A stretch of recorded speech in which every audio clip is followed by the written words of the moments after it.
সারা বাংলাদেশে দুর্নীতির বিরুদ্ধে একমাত্র কণ্ঠস্বর, অন্যায়ের বিরুদ্ধে একমাত্র কণ্ঠস্বর, যে কণ্ঠস্বরকে দমন করার জন্য কিছুদিন পূর্বে মোবাইলের মাধ্যমে ওনাকে হুমকি দেওয়া হয় যে ওনার জীবন কেড়ে নিয়ে যাবে। আজকে আপনারা বৈরী আবহাওয়া জোর তোমার উপেক্ষা করে সোনারঘাটবাসী যে ভালোবাসা প্রমাণ করেছেন, আমার বিশ্বাস উপরে আল্লাহ নিচে বাংলাদেশের মানুষ থাকতে ব্যারিস্টার সুমনের শরীরে একটি রক্ত ঝরবে না।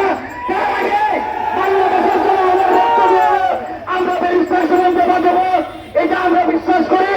সম্মানিত উপস্থিতি, আপনারা জানেন এই ব্যারিস্টার সুমনকে আপনারা আজকে কেন বানানো কষ্ট করা হচ্ছে?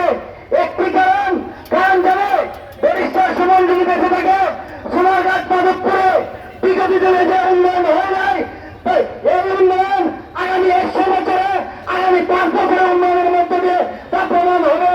শুধু তাই নয়, আপনারা দেখেছেন আমরা ওই 71-এর মুক্তিযুদ্ধ দেখি নাই, 52 ভাষা আন্দোলন দেখি নাই, শিক্ষা আন্দোলন দেখি নাই, অনেক বঙ্গবন্ধুকে দেখি নাই, মৌলানা ভাষাটিকে দেখি নাই, শেরে বাংলাকে বন্ধুত্ব দেখি নাই।